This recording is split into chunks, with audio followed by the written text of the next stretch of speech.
that to be by Professor Idowu Adekite. The opportunity you have given us to be here.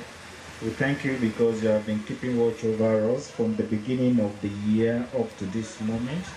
We bless your holy name because you are alive. We thank you because we have the opportunity to be partakers of today's activity. Daddy, accept our thanks in Jesus' name. We thank you because you are not under dialysis. We thank you because you are not in Boko Haram enclave. We thank you because you are not in the orthopedic. We thank you because you are not in intensive care center of any hospital. We thank you because you are alive. We thank you because you are not 6 feet beneath the soil. We thank you because you are not in the mortuary. We want to thank you especially over our students. We thank you for the success, beginning, commencement, and completion of the examination.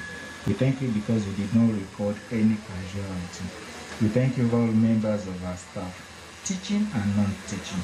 We thank you because you are all here and hearty.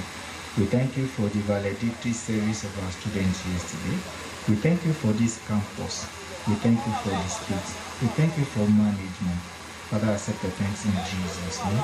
As we proceed with today's activity, we ask you to please be here with us, guide us, protect us, take absolute control.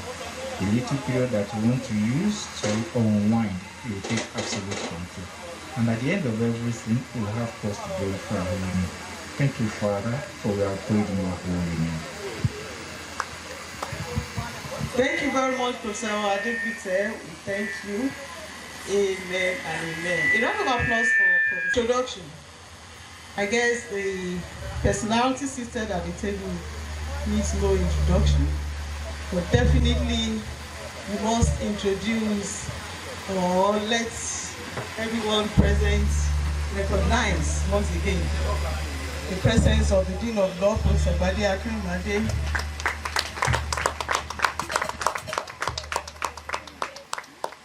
The head of the Department of Private Law, Professor Idowu Adekite.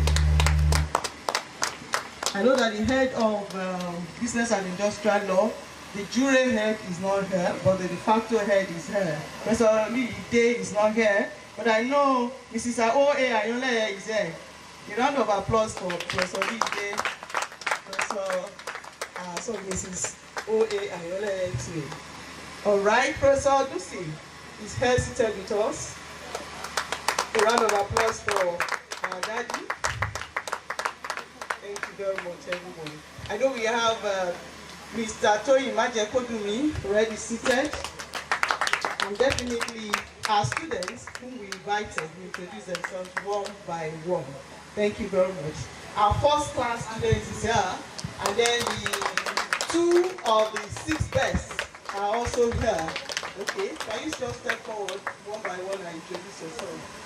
Science and Maths. My name is Bitoyo Ntoayo and I'm the best graduating student for 2020/2021 session. Thank you. Good afternoon, SARS. Good afternoon, Maths. I'm Zinat Oyesanya, third best graduating student from the 2020/2021 session.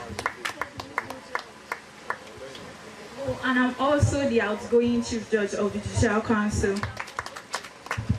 Good afternoon, SARS and Maths. My name is Bakari Karakalola. I'm the 5th best graduating student, and I am also the Speaker of the Law Students Parliamentary Council. The outgoing Speaker. Good afternoon, SARS and Maths. I'm Ipuademio Akiola, the Vice President-elect 2021-2022 session. Good afternoon, SARS. Good afternoon, ma'am. My name is Oluwatomi Adesoji, the incoming Chief Judge.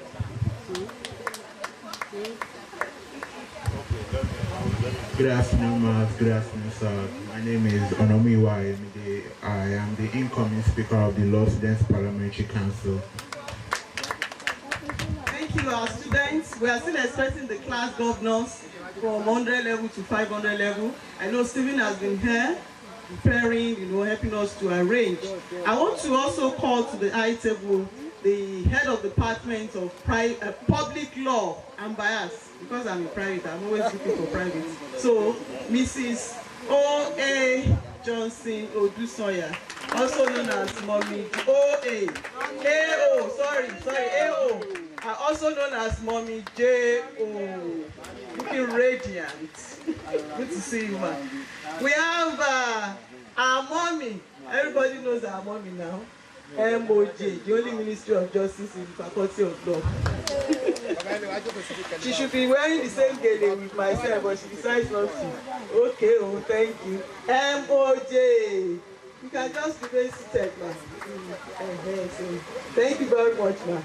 We have our non-teaching staff. I will take it from the men's end. Mr. Ogungbe, also known as Professor Ogungbe.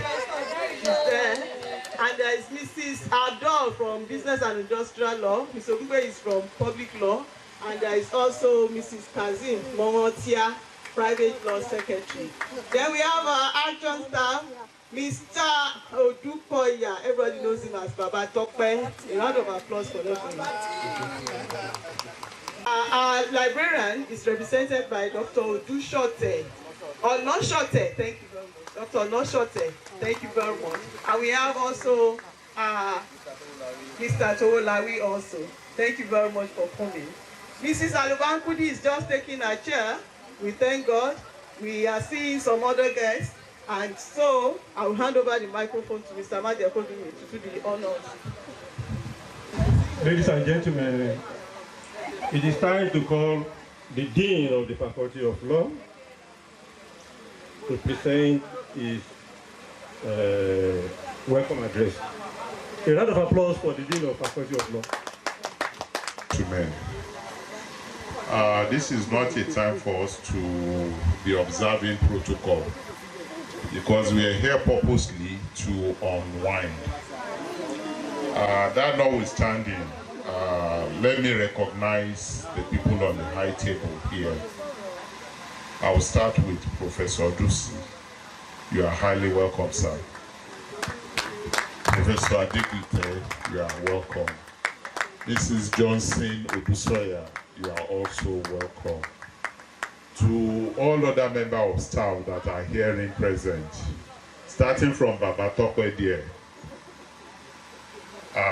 Mr. Ogungbe, and others sitting beside them there, you are all welcome. To our students, for those of you that are presently here, this is not an occasion to say that no, that will not happen here. Yes.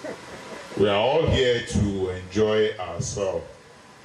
God has been so kind to each and every one of us from the beginning of the year.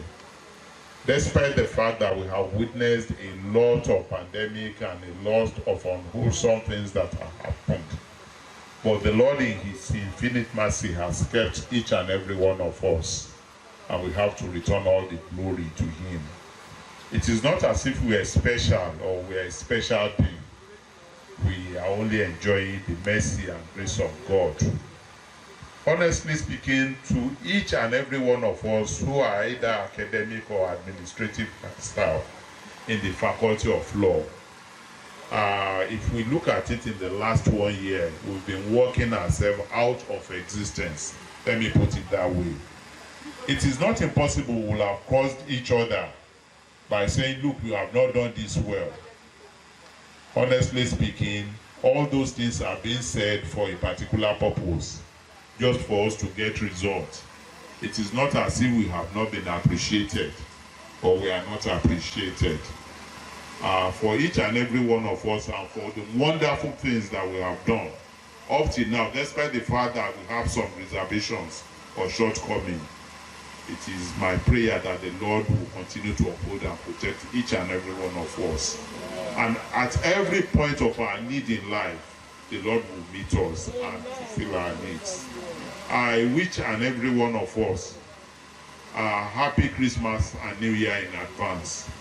And also that the Lord in His infinite mercy will protect us in the new year and surprise us in every area that we believe we have need.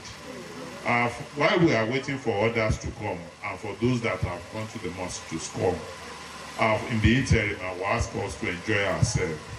Ask for whatever we want. If they don't have it there, let me know here. I will make provision for it. Thank you, and you're all welcome. Thank you very much, the Dean of Faculty of Law. Ladies and gentlemen. Sorry, Mr. Representative of the please, the representative of the University Librarian, please come on to the IT booth. You're welcome, sir. A round of applause for the representative of the University Librarian. Thank you, sir. Like the Dean of Law has just said, this is not the time for formality and to make long speeches. What we are here for today is to enjoy ourselves. We are here to wine and dine, and we are going to start doing that just now. As we will be calling, before that, ladies and gentlemen, it is my pleasure to recognize the presence of the immediate former sub-dean of the Faculty of Law, Mr. Oshiridi. You are welcome, sir. A round of applause for Mr. Oshiridi. You are most welcome, sir. We also have Mrs. Ige in attendance in our midst.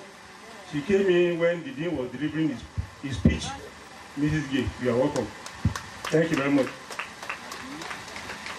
It is time for us to start enjoying ourselves, to start merrymaking. I will be calling on our band, known as Demo Reformer Band, to entertain us with music. So it is time for interview. Ladies and gentlemen, music!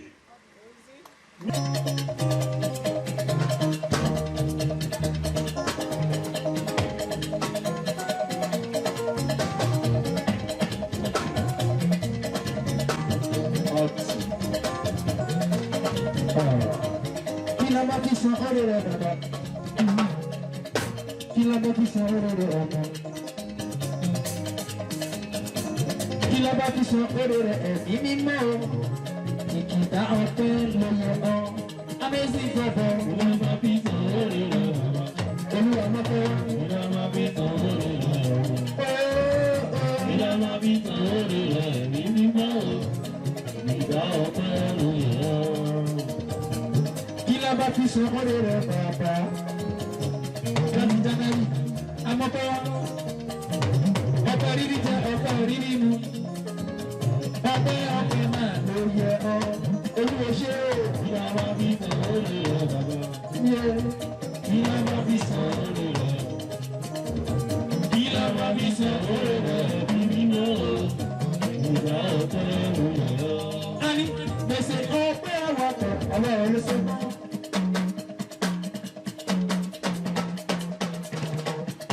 láti January gbogbo Faculty of Law àdúgbò èrò tó ṣe ọba tó pa wá mọ́ ọba tó bá wá sí o. We recognize the presence bàbá mi dáadáa King of Law. Dr. Gbadé Akinrin Adélékè. Bámi tọ́jú ẹ̀ Prof. Oshinisi. Bámi ṣètọ́jú oní tèmi nígbà HOD private law. Prof. Idowu Adékìtẹ̀ mi o. Èmi tẹ̀ recognize the presence ní bàbá. Èmi tẹ̀ recognize the presence.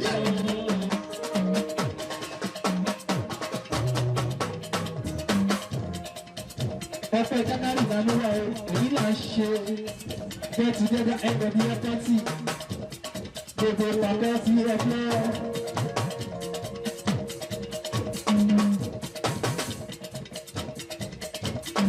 Gbogbo Faculty of Law. Mo kí gbogbo yín, ọ̀pọ̀ yín pátá yà kí. Mo recognize the present bàbá mi dáadáa Dr. Gbadé. Èmi tẹ̀ recognize the present ní bàbá. Èmi tẹ̀ recognize the present.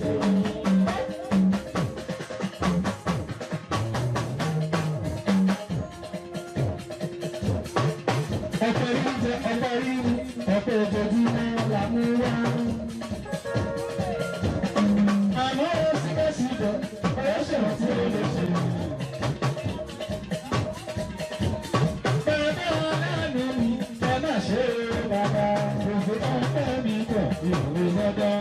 sáká àwọn ojú rẹ̀ ti bọ̀ wọ́n ṣèwọ̀n tí wọ́n lè ṣe àwọn aláàánú mi ẹ̀rọ àdó bàbá aláàánú mi ẹ̀rọ àdó lórí ìpàkẹ́ tí ẹ fẹ́ ẹ̀ máa fi ó gbọ́gbẹ́ pẹ̀pẹ̀ pé làbúrẹ́ ẹ̀ máa fi lórí tó ti jẹ ẹsẹ̀ tàbí ẹ̀ máa fi lórí tó ti gbé pẹ́sẹ̀ ìfòyún mi ẹ̀ máa fi lórí tó ti pẹ̀pẹ̀ sí ní sí ẹ̀ máa fi lórí.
Hey!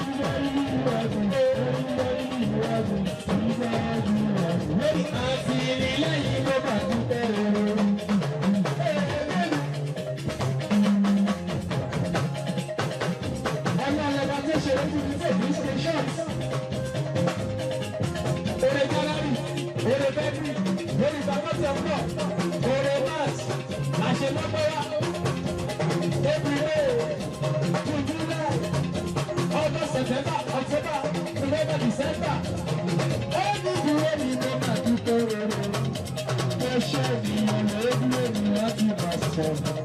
Ó ṣe ènìyàn lójúlé ní wọ́n ti sá lọ. Ó ṣe ènìyàn lójúlé ní wọ́n ti máa sọ lójú. Òní dúró ní ẹ̀ṣẹ̀ wo, ẹ̀ṣẹ̀ púpọ̀, òní ní ènìyàn tó ń bọ̀. Ọba yìí ní kọ́ ọba yìí yọ̀ ní ènìyàn tó ń bọ̀. Gbogbo bàbá tí ọjọ́ ọ̀rọ̀ ní ìyàwó lórí ìwádìí. Yóò ó ṣe ènìyàn lójúlé ní wọ́n ti sá lọ. Wọ́n ti sá lọ lórí ìwádìí.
entertaining the Faculty of Law since 2000. And Mr. Ele, when was Professor Kube's birthday? 70th birthday. 2017, yes. So, Kositoma Dadani, we thank you very much. I want to say good afternoon once again. I want to thank the potent MC, Mr. Toyiwa Dekodimi, for holding the chair before I came back. We just seen an interlude by the Common Band. So the next item, you skip 6 and go to, okay, let's just skip 6. Let's make the presentation by Yaladuke. Yaladuke, go you down.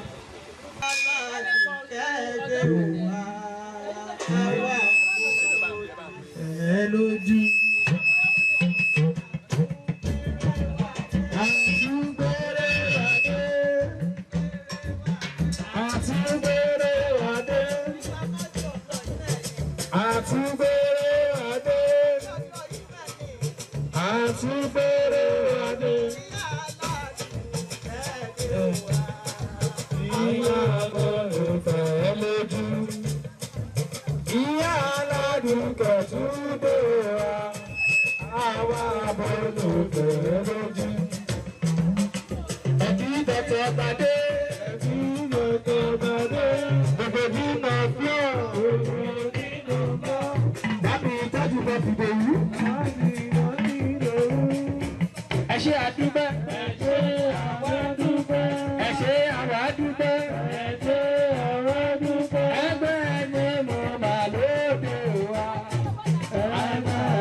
The presentation has just started. No, I shall walk up.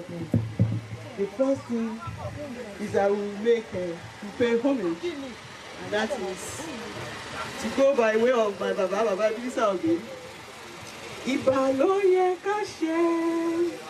Acting. Eledumare. Eledumare. Ajuba Ibashe. Ibaloye kashe. Eledumare.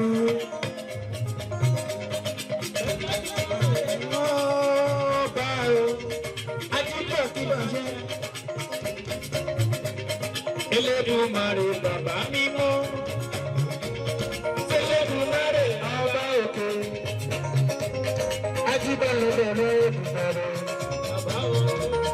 ajíbàtíbàṣẹ, ìbàlẹ̀ yẹ ká ṣe ọ̀tún. Elédùmarè, Elédùmarè ọba láṣẹ o, ajíbàtíbàṣẹ. Elédùmarè bàbá mímọ́, Elédùmarè ọba òkè, ajíbọ̀lẹ̀ bẹ̀rẹ̀ Èdùmàrè, bàbá o, ajíbàtíbàṣẹ.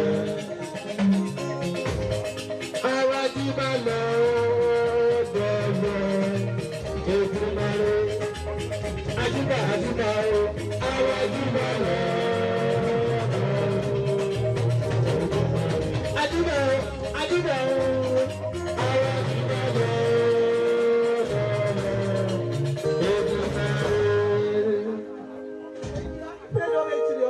God. I want want to observe all the protocols before I go on. Let me invite the Chief Security Officer of this great Citadel of Learning to the high table. Mr. Adekule, please, to the high table. A round of applause for our CSO. This morning I have to call him on Pajawiri. That's Yoruba English. There is Igbo English, there is Aboki English, and there is Yoruba English. So I'm speaking Yoruba English today. So if you don't understand Yoruba English, you are your own. OYO or Yolewa. So here we are. Amala English. Okay, Professor Gube is an expert in Amala English. He will speak Amala English to us later. Today, we are looking at a presentation called A Comedy of Names. A Comedy of Names. Do you remember law students, lawyers? Do you remember A Comedy of Errors by that great playwright, William Shakespeare? Comedy of Errors. Let me not bore you. But today is Comedy of Names. I'll start with one name. Some people call me Adijatu. Some call me Adijat. Some call me Kubura. Some call me Kuburente. Some will call me Khadija. Some will call me Ajija. What's the name? What's the name? Don't bother yourself. Just call me AK. It's the long bam. But then, there's really so much to a name. And that's why this comedy of names comes in today. Don't tell anybody that I tell you. But there is someone at the head of affairs in this university whose name shows who he is. So let's start from that person. That person at the head of affairs of this university. I don't know.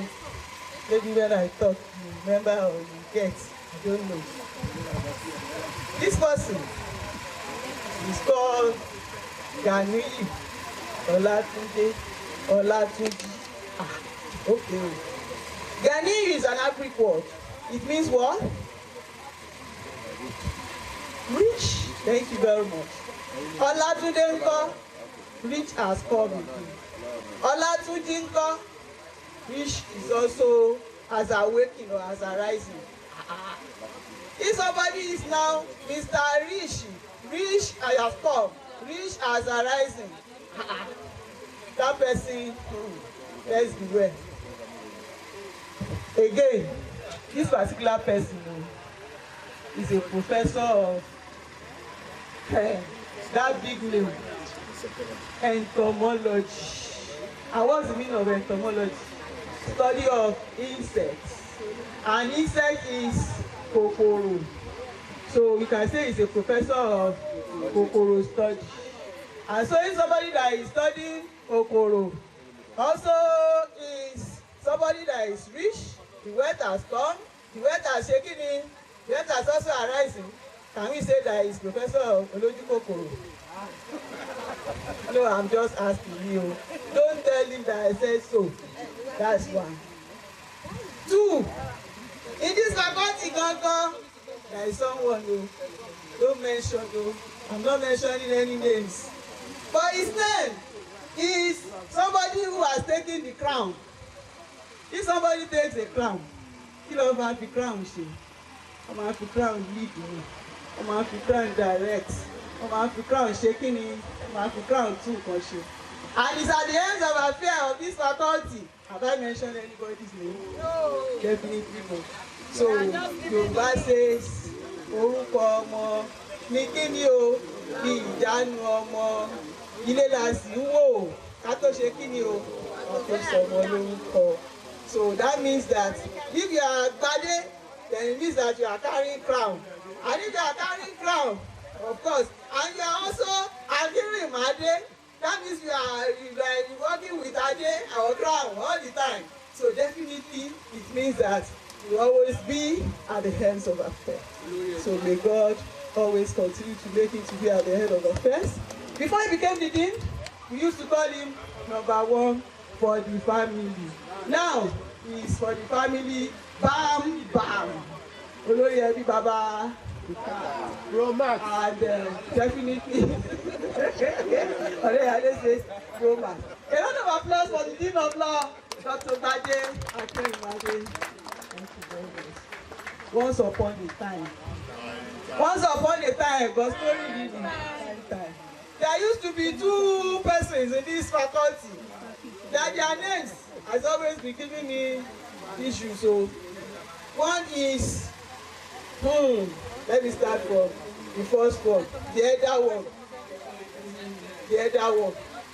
That one is, his initials is O and M, and is Oliyide.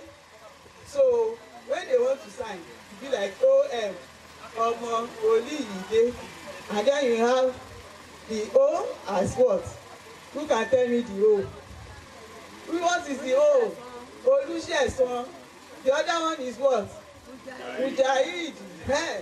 Mujahid is an Arabic word meaning what? Jagun, jagun. When that particular person that I just mentioned, when he was eating, there was another person who was also the sub-dean. Don't tell him that I said so. He might not be here. His own name is also OM. If he signs also, it will be Omo Oshinibi. I'm hiding from him. You will not see me. His own name is, the O is what? Olusegun. The other one is what? Michael. Michael nǹkan. Jagunjagun ni. Onídàáná ni. Michael lọ́kàn ìyá àbújá bàbá mi ní. Ooo. Michael onídàáná o. So onídàáná ni Michael ni. Jagunjagun náà ni. Sẹ́yìn báyìí. Ó wá papọ̀. Ó wá wọra wọn. So round of applause for both of them. O.M. Oshinibi, Emeritus Sub-Dean, served us so meritoriously for about 5 sessions. It's only this session that he has now become an Emeritus Sub-Dean. A round of applause again for Omo Oshinibi, Michael Onídàáná, Baba Ìbejì, alias double. Everything na double. So we ready to get double. Everything na double. Na double. Everything na double. Thank you very much, Demo Reformer. Before you down the mic, I'm sure some of our students or some of us there will have come across 2 distinguished professors in the legal academia. One is Professor 1.0 Smith, I.O. Smith. The other one is 1.0 Agbede. Has anybody heard of 1.0 Smith before? Renowned professor of property law. Then Professor I.O. Agbede, renowned professor of what? Conflict of laws, international laws. And so when I look at their names, about 4 sessions ago, Professor 6 sessions ago, Professor I.O. Agbede was the external examiner for private law. And then 3 sessions after, we changed our external examiners 3 sessions. 3 sessions interval. 3 sessions after, it was Professor I.O. Smith. So when they signed, one day I was not like, I.O. Agbede, I.O. Smith. Ẹjọ́ kí ìyàtọ̀ Smith àti Agbede. Kí ìyàtọ̀ Smith àti Agbede. Agbede làwọn méjèèjì náà. So you can imagine how names are fixed, how names go to each other, and how names becomes one. And so I want to say thank you for coming here to invite us to this particular occasion. Okay, somebody wants to remind me of another one. Professor, J.O. Okay. Adetuni J.O. náà ní private law. J.O. private law again.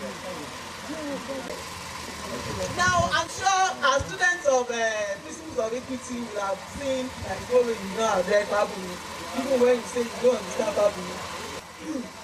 Babuni, you're now professor of Principles of Equity, I'm sure you know.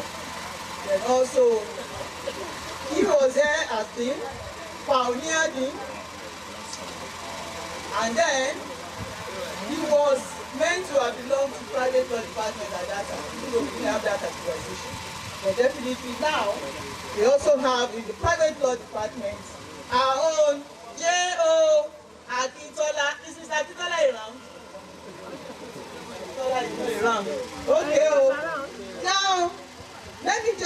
invite to the high table the representative of the registrar of this great citadel of learning, Mr. Akin Son Han. It's a long time since I've seen our brother. Assalamu alaikum warahmatullahi wabarakatuh. One goodwill messages from invited guests. What do you mean by goodwill messages?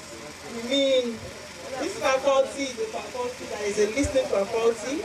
If you are a student, if you are a staff, you might have something that you want to advise us about, maybe on how we keep our premises, or about our lecturers, or about lectures, about anything that we do or that you give us like an advice that can move us forward. Then also try when you are giving us the advice to also give us some encouragement.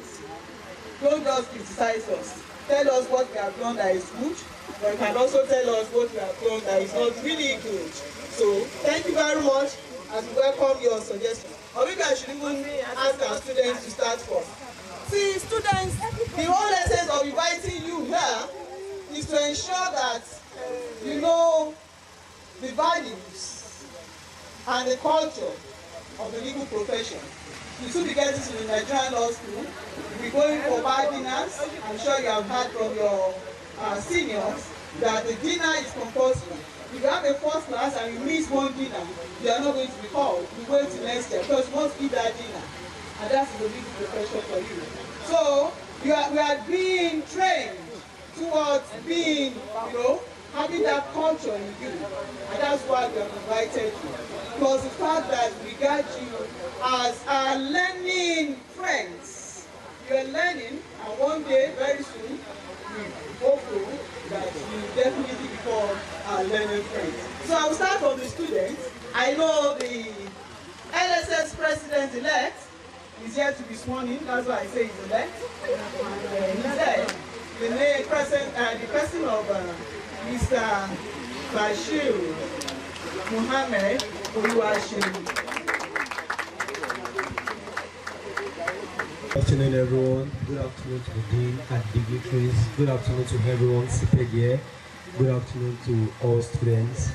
My name is Bashir Muhammad Oluwaseun, popularly known as Bash. I am the president-elect of the Law Students Society in Addison University. Thank you. Yes, with respect to what Mommy Kolawole has said, yes, ma'am, you've spoken so well, of which, on behalf of all students, we sincerely appreciate this ground. Thank you very much once again, ma'am. Yes, so as regards the should I use the word, things that are in need of rectification and the encouragement we tend to prefer. Well, first and foremost, it is no news that OOU LSS has been, should I say, one of the best law student universities in Nigeria, and we've been doing a whole lot. We've made exploits, and they've been able to attain greater grounds in the legal field. OOU Faculty of Law, we are well represented by our deans, by our lecturers, and everything has been going on smoothly, of which we students sincerely appreciate. So, when you get to the crux, well, I won't say I can find, on my own personal note, I won't say I have seen any fault or there is any evidence fault in whatever it is we've been doing. To be honest, everything has been going well smoothly. Everything has been going on well smoothly. Everything has been going on well smoothly.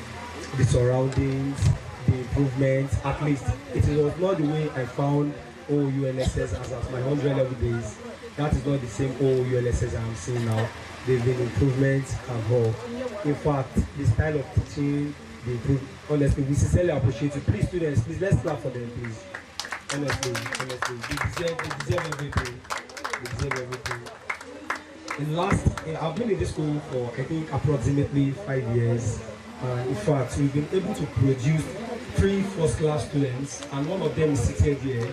Please, let's appreciate. So that is the improvement we are talking about. If our lecturers are not doing much, we won't be able to attain this height.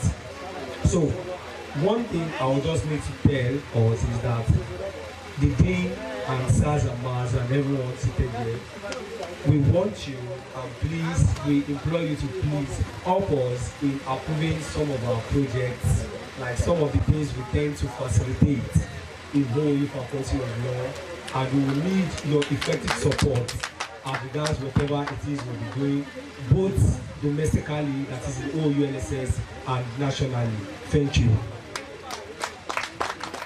President-elect. And so we call on Ms. Victoria Odunayo Ifunke to give us some of the nuggets or the winning tips that she was able to use to accomplish that first class. I know this might not be too, maybe, let me say, those people or those persons who want to benefit might not be here, really. But then I'm sure we as parents can hear, we can tell our children, we can also derive some inspiration from it. We learn from even our younger ones, and so on and so forth. There is no end to knowledge. Thank you very much. Odunayo, as paradise as it is. Good afternoon, everyone present here today. My name is Victoria Odunayo. What I would say is so I would like to thank our lecturers for their efforts towards teaching us. We are so grateful to them. I would say it's about setting priorities and being disciplined. I live by setting priorities. Every week I have a goal for myself and I try to achieve it. So I set priorities and discipline. Setting priority and being disciplined. I think that's how to accomplish any goal in life. Thank you very much. Thank you, Odunayo. We'll call on guests from outside the faculty now to also give us some of their goodwill messages. I know that the office of the registrar will be willing to say something to us. So let me just take the mic to Dr. Akinson. Thank you very much.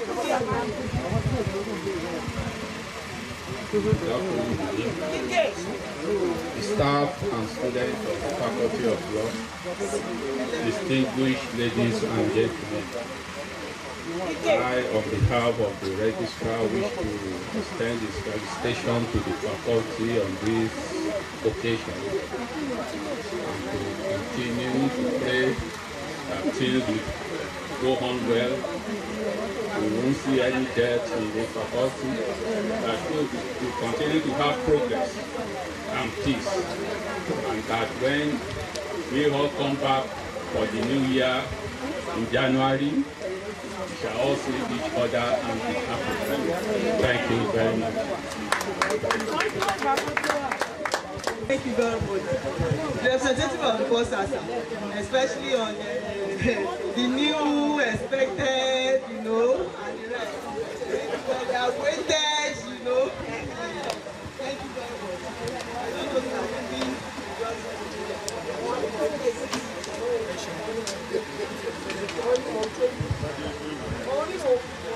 Stand on the existing protocol. Let me express the appreciation of the bursar to the entire faculty through the day, at least for inviting him to this end of the year. Actually, he wanted to be here, but he had to go to Africa for the defense. He went with the DDC academics.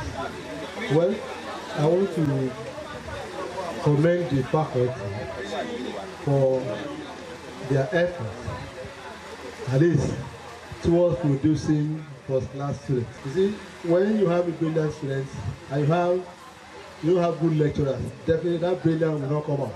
So I want to express appreciation to the entire staff of the faculty, especially the lecturers who has imparted good knowledge on these students. One thing that always impressed me about the Faculty of Law is their environment. See, when you get in the Faculty of Law, you know that you are in the Faculty of Law.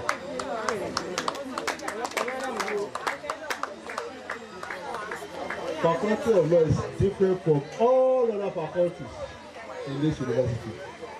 The arrangements, when you get there, you will see pictures of some of their senior colleagues, lawyers, senior lawyers. You see the pictures displayed on the corridor. That tells you that if you are good, if you can get to the peak of your career, your picture can also get there. That is encouraging to the staff and students. So whenever I get there, I say, are we in Nigeria? Are we in OOU? So I'm always impressed anytime I get to the faculty. Today,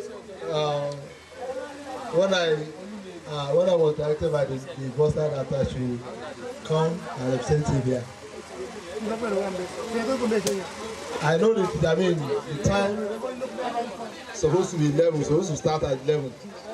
You can't believe that I left the office 5 minutes to 11 because I know that faculty of law, no. They will use African time. But due to some activities, they do not start on time. You see, what I'm trying to say is that anything that is handled by the faculty is always perfect because they know the legal implication of whatever wrong they have done. Anytime I see my friend here, I will ask you, please, what is the legal implication of not greeting you on time? Anything I want to do, I'm always very careful. The reason I'm very careful is that if I offend you now, I'm not learned. If I'm in there, I better need to know. You see, but when you are dealing with a learned person, you need to be very, very careful. So, because I don't want to stand before any judge, where you're asking me, what is your name? What is this? What is that? So, whenever I'm dealing with a lawyer, I'm always very, very careful. Whether you're a babe or you're anytime I know that this person is from the faculty of law, I need to do, you can tell. So, once again, I want to appreciate the entire faculty for organizing this end of year party. This is the second one I will attend. I want to tell you that this is one of the best. I don't expect anything lower from the faculty. Just continue to do your work. Everybody around respect you, and also respect you. Thank you, and God bless you all. Okay. Thank you so much. The one that I was expecting, Gogo, Menusa. Jode,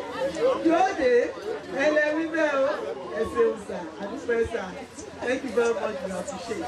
I know the CSO has something for us, especially when students are posted at the gate. I don't know how many law students have been accosted at the gate for maybe in modest dress. Good afternoon, sir. Good afternoon. The Financial Law here will be represented. The registrar, the professor, the dean of this faculty, my colleagues from mass communication, and all the protocol videos. I respect all of you, particularly my guardian, former dean faculty of law. Good afternoon, sir.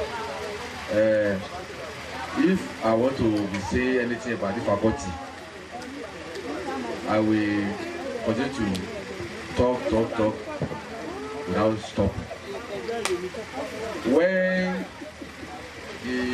When our chancellor came on board and he called us for security meetings on certain vices on the campus, and we have charge in our office to raise the rate of crime or the rate of offences according to the faculties, campuses, and so on and so forth. But anywhere I talk, even at security meetings, I have to say we don't have problem with the faculty of law, to say to be factual. In fact, if every department, faculties, colleges can be behaving like this faculty, in fact, we don't have any problem of insecurity. We won't have any problem of insecurity on this campus. I want to even say that the one of the joy that we enjoy, one of the things that we enjoy from security unit is that whenever we catch any student, we need to tell the fellow, ṣé wo rí àwọn faculty of law ni? In fact, the students here are good examples to other students. Yes, from the gate, you know, when you enter the campus, our work starts from the gate.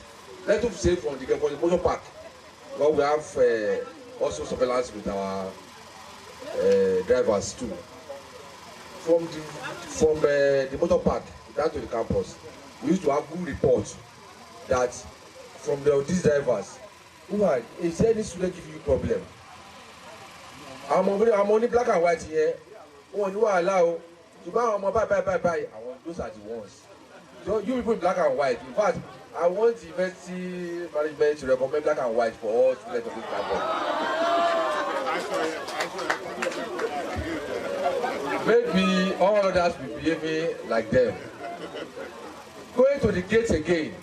In fact, you check them, you dare them calm down. They are so humble. Like yesterday, when I attended the program yesterday for the service, the woman that gave lecture there, all the points he raised, my mind was just going to the student of Faculty of Law. Respect, obedience, diligence, mode of dressing. Everything that woman said, mentioned at the tail end of our lectures. She mentioned some characteristics or ethics of legal profession. Faculty of Law students are highly respectful. When they are asked to come down from the gate, in fact, they will not hug you. Where's your ID card? Before you talk, they already brought it out. Searching, the bag is already open. No, it's not because I see your faces. It's not because I'm here. It is what is really happening. And when we check our crime records, Faculty of Law students are not our record at all. I want to tell you, whenever we are posting our security to other campuses, many of them struggle to come to Faculty of Law. Many of our security men prefer to be posted to Faculty of Law. Reason, you will not see any act of legalism among them. A lot of things like that. Yeah, the issue of courtesy. For the past 2-3 years, we have not arrested anybody for Faculty of Law as a courtesy. Then go to police station too. We have records that with the police stations. Ijebugo, Agowo, Shagamu, Ayito. No, you cannot be Ayito Ijebugo. We don't have any record of law students in Faculty of Law. If I'm lying, the good director from the faculty bear witness. If he calls me for anything, if I ask him which faculty the person is, I won't mention. Which faculty is the person they said is, I will not mention the faculty, the department. It can never be from the faculty. I don't know how you are doing it. I don't know. Maybe, and I know that one added that whatever you are preaching, you want to do it. Maybe what you are teaching the students, they are putting it into practice, and that's what is happening. And with all these things, I don't want to implore the faculty to because again that what you are teaching these people, please help us. Don't orientation. Maybe they will invite you. Maybe all the injection you are giving to your students, that make them to comply. Maybe you can also help us to give to other department of faculties, so that they can also. Yes, it's true. That is the issue of tinted glasses, driving register number to the school. Faculty of Law will not do it because they know. Because you cannot be telling from the Faculty of Law that you are driving or registered vehicle. They know the implication. Go to student trial committee, you will not see any student of Faculty of Law attend trial committee where we treat criminal cases. Then what are we talking about? Faculty of Law, you are wonderful. You are wonderful. You are really wonderful. I'm saying my mind.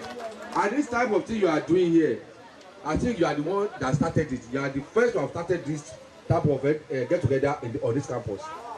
Yes, you are the first.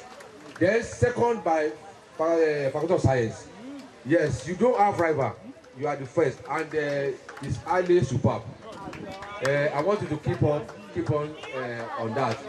Then the suggestion I want to just bring out here is that the registrar is here. The only thing I would just say is that the bush around this area, maybe it can be employed. Let it be clear so that we can be seeing your faculty from management sciences down to this place. It's possible. You can cause regular clearing at a time. We will not witness any bush around this area. Let us be seeing you from, because clearing of bush or bushes around an environment also boost security, criminal prevention of crime, wherever we have. Then the new building you are also building is also worthy of emulation. Almighty God will let it be completed on time, and you will use it in peace and not in pieces by God's grace. Then this type of thing we are doing this year, all of us will celebrate this next year. None of us will die. We will not mourn any of us. RIP shall not be any of our portions. Yeah, recently too, if I want to be saying about law, because there was a student that was called recently for threatening a lecturer, RIP. In fact, what came to my mind when that student was arrested before he was taken to police station was that I told my people that kilo they tell you, because we on this campus where I am, we have about 7 faculties on this campus. Why will you not behave like faculty? So my application for you to have threatened your lecturer with RIP, threatening life with violence, threatening life with anything. Where police will give you charges, they give you about 4 or 5 charges. If you escape one, you can't escape 2 or 3 or 4. Then I told the fellow that maybe apart from counseling units that we have, maybe law lecturers can also be inculcated into our counseling department or counseling unit, so that students can know the implications of whatever they are doing. Because people want to it's as if we give the one of law, come and read law. And that's why I'm happy to also say one of my children to also come and read law. Yes, I want my child to be a lawyer too. Lawyer is a noble profession. Thank you very much. Thank you, the CSO. As we're talking, my student was just like, kill this woman,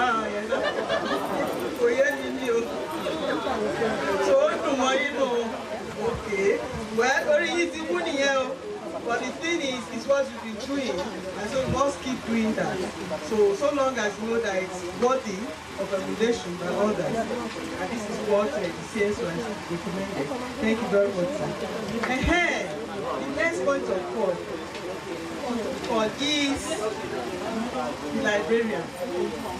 We have a law librarian, yes, but then we also know that we have that bigger library, and so we need some words from the UL himself, University Library.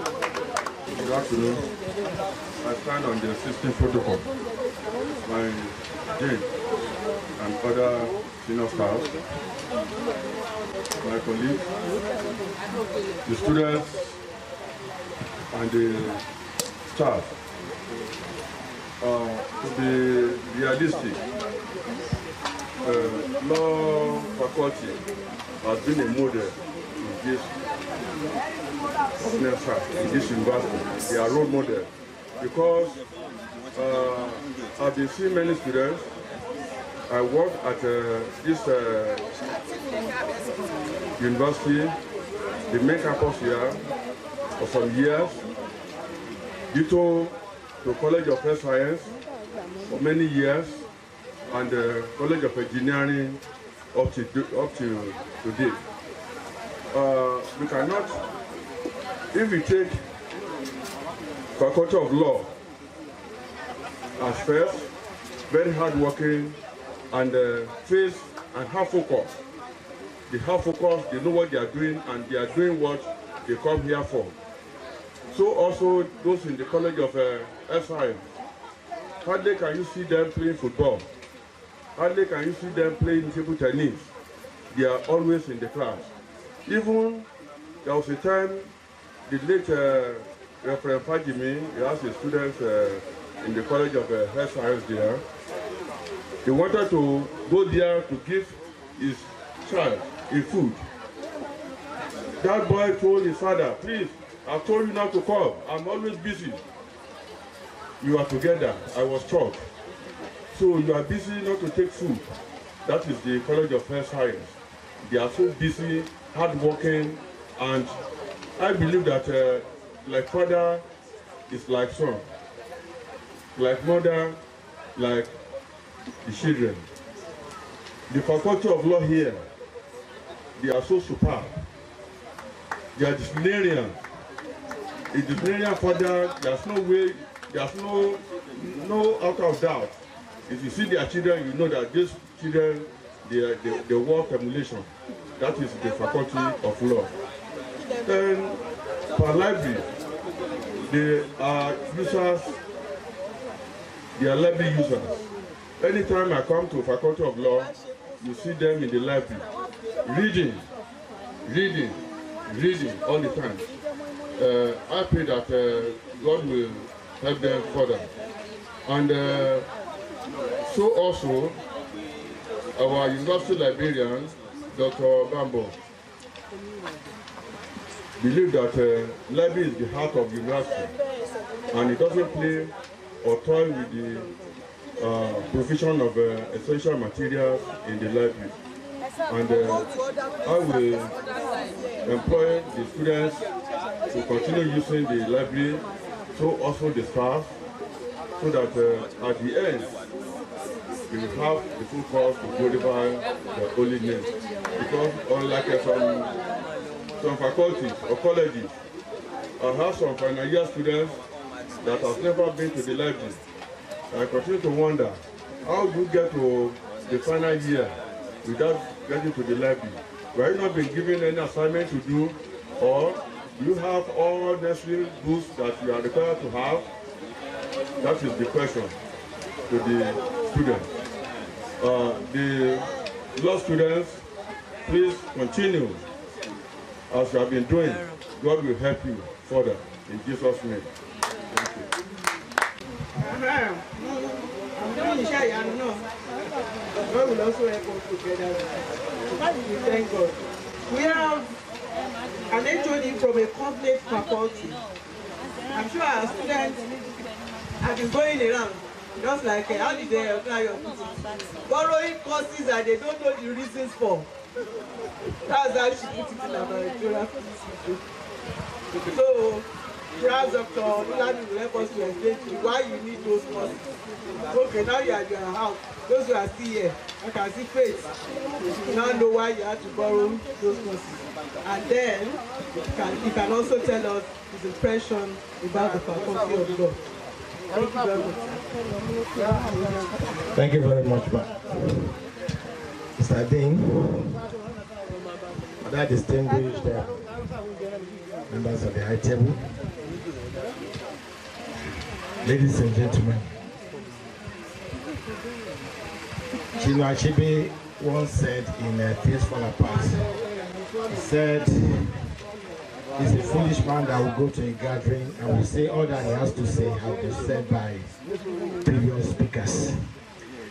If at least I have to say the same thing in a different way, I will also contribute to the discourse.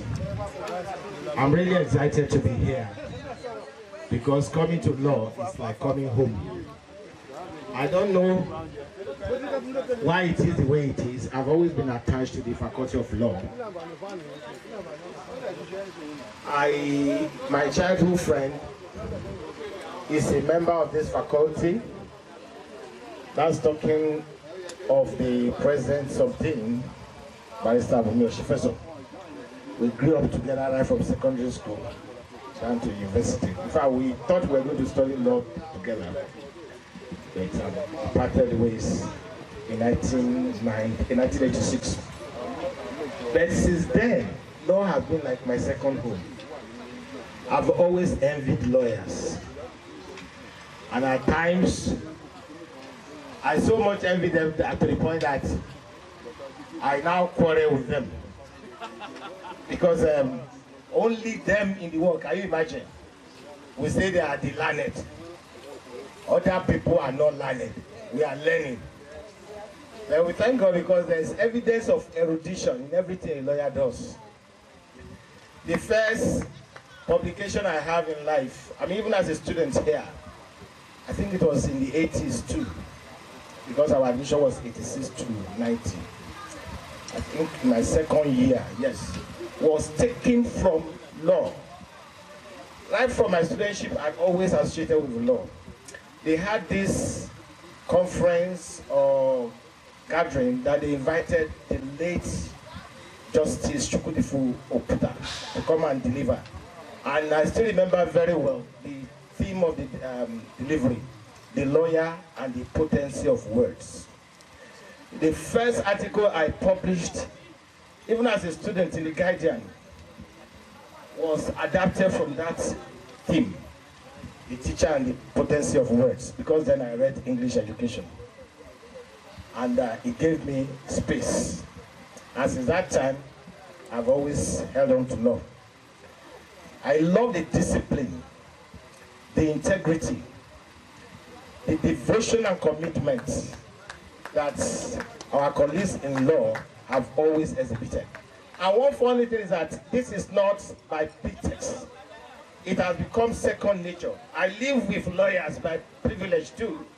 What they say outside is what also happens within. The former dean will always cite law, even in the minutest of domestic issues. And that alone tells you a lot about how this thing has become so natural. And I'm really taking a cue from it. In my department, I've taken so much messages that I take from my colleagues in law to my department. Dressing, for instance, I insist my students must be complete, although we don't put on uniform. The day I was telling them, can't you see law students? You never see them struggle at post up, and they laugh. They said they don't want that. It's because they don't want their clothes to be dirty. They want to wear it second day. I say it is true, but then you can see that it is telling on them. You two try to emulate something that is good. And today we are changing. Lord, thank you for keeping it straight. And my prayer is that you will continue to record successes. Your students will continue to do you proud. We are proud of you. We are proud to be associated with you. Thank you very much. Congratulations. Thank you very much, Dr. Odulani. I know your love for law and lawyers and law students has no ending. Thank you very, very much. Well, goes, and that is very good. We have a sojourner who is a father, a friend that we have known from Tipe, who has now become one of us. He is no less than our own Professor Frederick Odusi, a professor on sabbatics from that place that they pride as a great unique and great but you know that university, so we need some messages from him. Thank you. The Vice Chancellor in absentia, the Registrar, if he represented the Bursar, the Librarian, and my Dean, the Dean of Deans, I would say. And they call him Olori Ebi Bamba. I can see it all over the place. It's okay when our distinguished compare international. I never knew, the first time I met Elijah, if anybody told me that Elijah could talk the way I'm saying this afternoon, I would have said that is a fallacy. But anyway, be a lawyer. Linguistically can be bipolar. It can be quiet, and it can be very virulent when it comes to speech. I like the way she put it, that I'm a sojourner here. I call myself an academic pilgrim. By virtue of sabbatical, I'm an academic pilgrimage. And when you go on pilgrimage, you learn things. You learn some things about where you are on pilgrimage, and perhaps you can infuse a bit of what you also bring from your own land. I spent like 3 months here now, and I discussed with my very good friend and brother from long time, Professor Idu Kadimi. So, and there are things I've seen here that I wish I'd been here before I became dean in my faculty. I'm now an emeritus dean. After 4 years, that's when I came back here. I wish I've been here at OSUFOS, the Faculty of Law, that some of this I could have infused in my faculty culture. Like this get together now is a wonderful experience. I knew before I became a teacher, when I was working in an insurance company, we usually had this sort of occasion every year. That is where the MD will have an opportunity of interacting with the office assistant, with the driver. That is where we are really human. Throughout the year, we are just actors and actresses, let me tell you. Whether we like it, I didn't say the other time, we tell ourselves, not because that is what we have, but because we are compelled by circumstances to behave and act in particular ways. But I've learned some wonderful things. The students too have liked their conduct. Here is where, I have not really thought. I thought with my colleague, Bama Anyoleye, and I thought with company law, so I can't remember who teaches with me. Sheyi, Dr. Lee. With Dr. Lee, I've taken company law too. And attendance of the students is something that has impressed me particularly. Yes, the attendance. In some places, in my place too, here, at times you have to compel the student to do certain things. But it's like, this has become part of their physiology here. Even without even telling them to be taking attendance, we just see the attendance going around silently and efficiently and competently. And when we met initially, I needed to adapt to their culture, and they adapted to mine too. And the dedication, Mr. Dinsa, the dedication I've seen in your students, even in their programs, extracurricular programs, I must confess to you, have been wonderful. And it's a lesson I'll be taking back when I finish my pilgrimage here and go back to my own land. And the officials too, the way they relate. I've been around doing my basic medicals, administrative. You see the mainness. They interact with you. I commend the university manager for improving this culture. Long ago, I'm not a stranger to this university really. I'm not. I've been an examiner in the department for some years. Historically too, I should have been among the pioneer students of this university, at this faculty. 1983, when they pushed our name in Guardian then, as before said, but coincidentally, I got admission also at IFE as a student, and I was debating, okay, I'm from Ogun State, I should go to the university. My dad didn't really care. But the mistake I made was that I visited University of Ife there, the campus. And when I saw the campus, the decision was made that I would have to go to Ife. Somehow I've been stuck in Ife since that year. But generally, the 3 months I spent here, I've been impressed.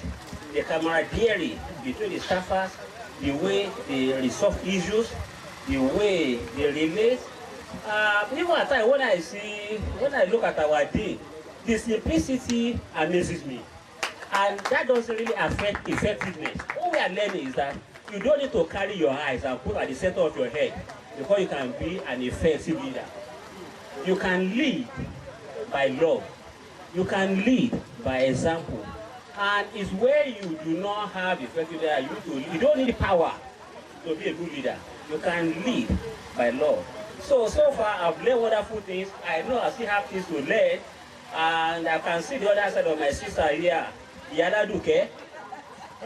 Sincerely, at times I will wonder, yes, I started seeing that yesterday at the valedictory session. I was not thinking, could it be the same woman that I met in Ife many years ago that will appear like a judge, so solemn. But I mean, that is one of the beautiful things you go around to meet people.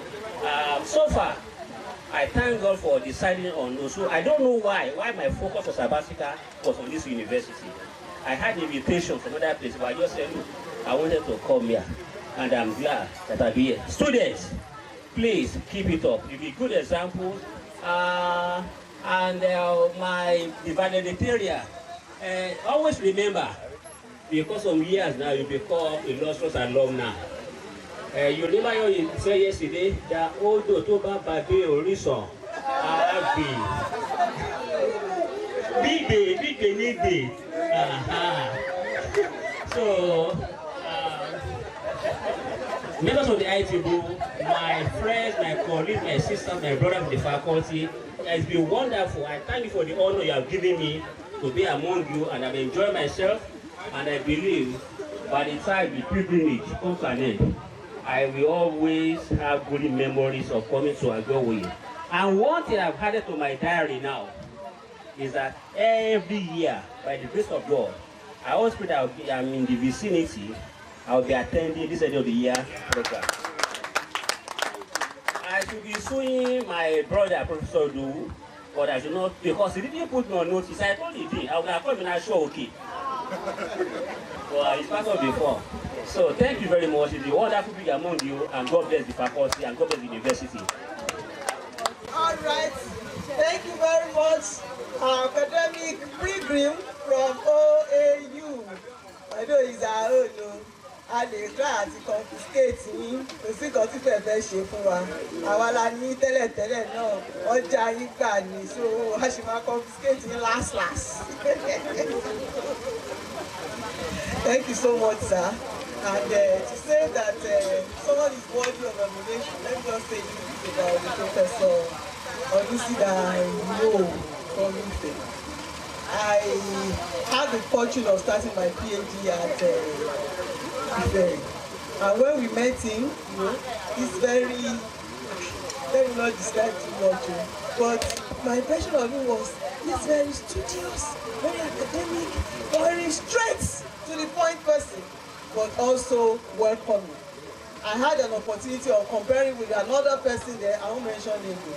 With another person, I was like, yeah, this is another word. So thank you very much, Professor Lucy. You are welcoming at Ife, you are welcoming here still. And even though you are seeing this side of me, I'm sure a lot of people know this side of me. My students know that we do drama in class, we dance, we sing. As the spirit leads, that's just my own class. So here we are, it's a party. It's a party. We are eating. We should eat fast. The band is waiting. We want to hit the roof. We want to rock the roof. And then we will bring down the roof. And so it will be time for dance. So we implore our band. As the band has many has not come to the band to come.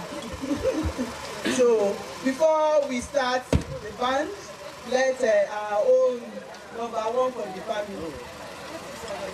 I will ask that we take the group photographs first, so that we can have that in our record. Because as soon as we finish dancing, nobody will be able to. Maybe the game will have grown up, the makeup will have run. So let's just take the group photographs first. And so, shall we start with members of the ITF? Okay, they are still doing the share. Okay, so we'll go on. There will be, the band is also taking refreshments. So what we do now is to ask one of our non-teaching staff. Hello? Do we have a message from any of our non-teaching staff? Maybe the teaching staff are so snooty, this or that. Kí la ti ṣe fúnra wa? So, Mrs. Ige. Yeah, last born.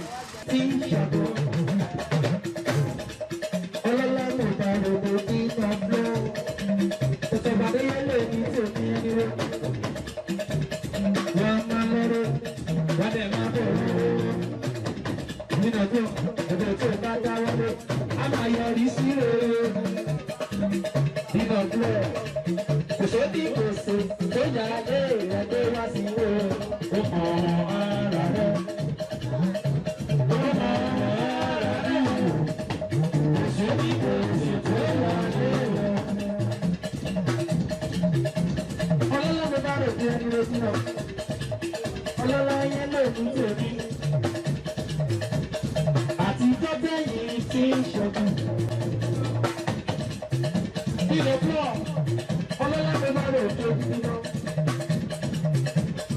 àtijọ́ tí wọ́n ti ń ṣọdún kò sórí kòsò pé wọ́n lé wọn tó wá sí wò ẹ̀kọ́ ara rẹ̀.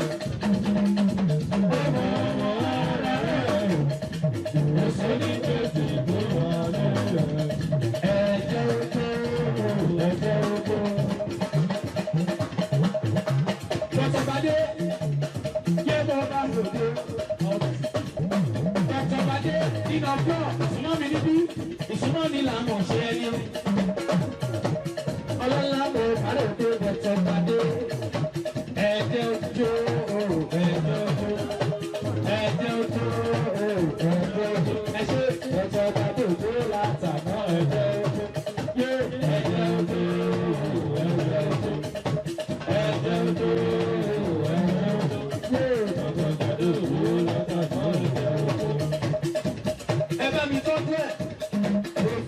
Ọdún sí wọ́n ṣètọ́jú dọ́kítọ́kadé adéyìnmáde dínà pọ̀ ẹ bá mi tọ́jú ẹ̀ pọ̀ ìdòwú àádébìtẹ́ o èsòyí ẹ ti bá mi ṣètọ́jú ẹ̀ Mrs. Johnson òbísọ̀yàmí èsòyí ọlọ́lábòkárò èkó wá gbọ́ ẹ̀yìn tèmi ẹ̀dúró dọ́kítọ́kadé ti dèrè ní tàbí retí ti dò ẹ̀rọ bàbí sàyò.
Hallelujah.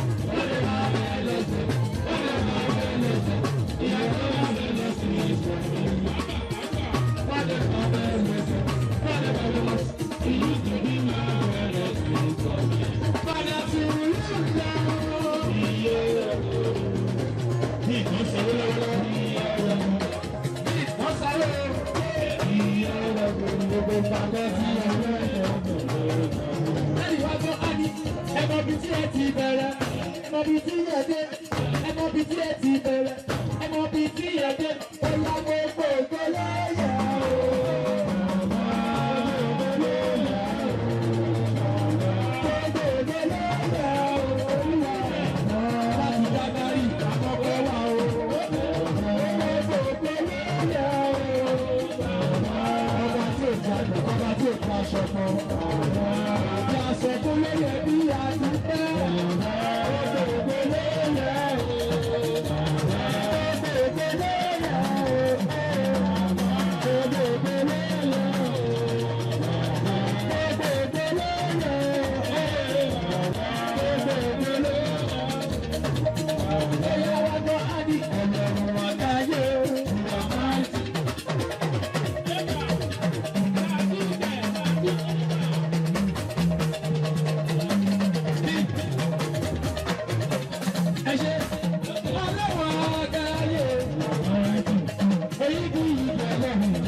If you don't take care of them, you don't move. You don't go anywhere. So we have been inviting okay, Mr. Moji, Mr. Odukoya to the dancing floor. Before that, a good photograph will be as member of the president. And she take care of me.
Thank you.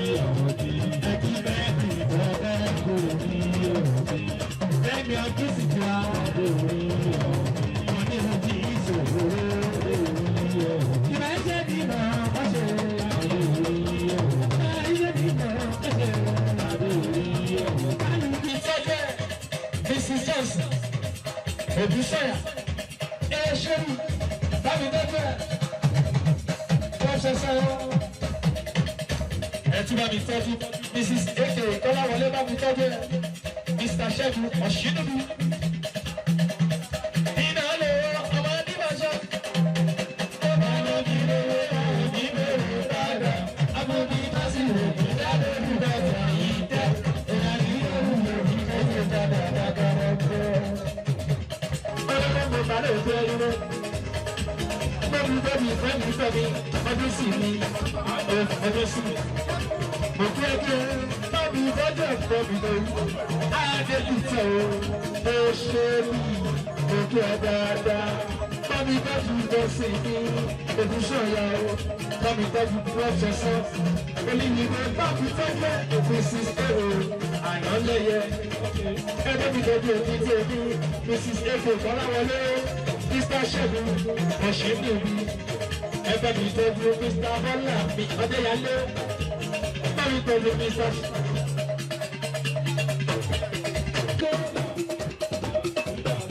Ẹ̀ṣẹ̀ àdúgbò aláwọ̀ àmì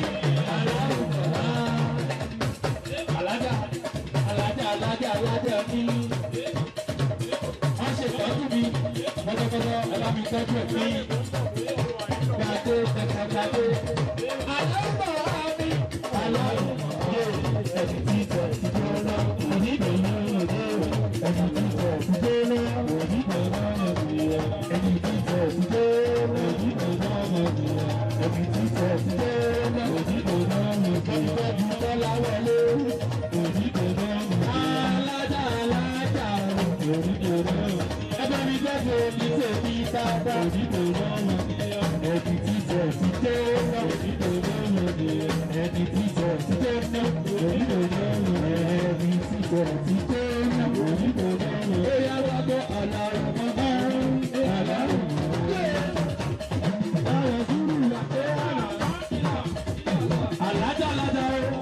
alájà Kọ́láwọlé bábí tọ́jú bí dr made akérèmádé gbogbo bàbá tí a bọ́ bábí tọ́jú fún ìdòwú àádébìtọ́ fẹ́ṣọ́lì bábí tọ́jú fẹ́mi ọdún sí alájà Kọ́láwọlé aláwọ̀ rí aláwọ̀ ẹni tí tẹ̀ sí jẹ́ òdìgbò lọ́wọ́ mi wá ẹni tí tẹ̀ sí jẹ́ òdìgbò lọ́wọ́ owó ńlá lánàá mi òdìgbò lọ́wọ́ alájà Kọ́láwọlé òdìgbò lọ́wọ́ alájà Kọ́láwọlé òdìgbò lọ́wọ́ ẹ ṣe àdúgbò òdìgbò lọ́wọ́ ìfẹ́ tó ṣe wá pẹ̀lú náírà wá òdìgbò lọ́wọ́ ẹ bá bí tọ́jú jọ̀sọ̀ gbàdé òdìgbò lọ́wọ́ ẹ bá bí tọ́jú jọ̀sọ̀ gbàdé òdìgbò lọ́wọ́ adókòkè bójú ẹ òdìgbò lọ́wọ́ adókòkè oṣù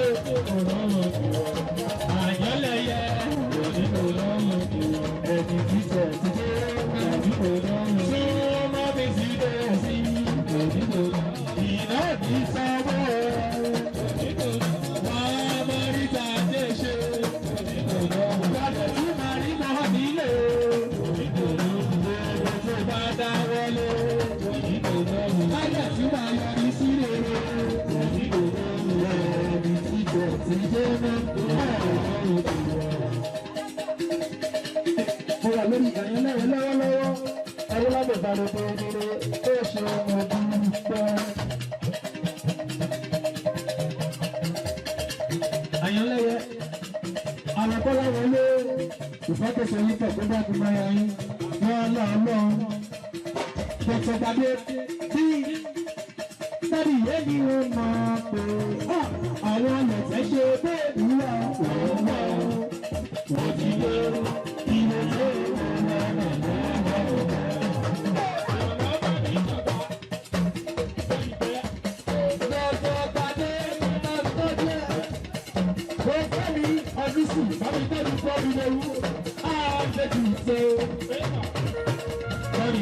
Mrs. Mrs. Johnson, òṣìṣẹ́ ìyá mi dandan fún mi tọ́jú pop ṣoṣo, fún mi tọ́jú pé láwọlé.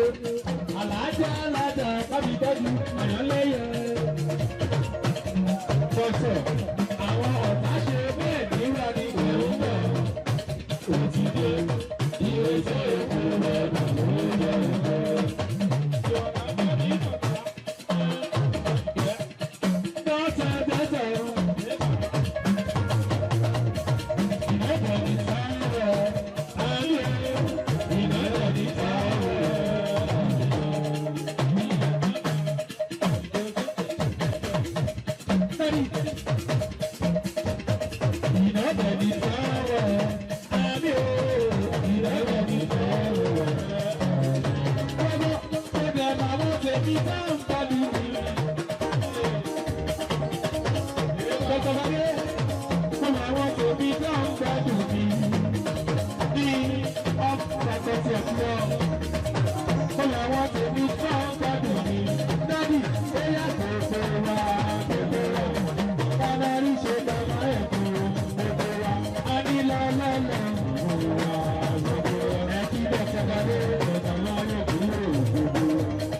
That's all my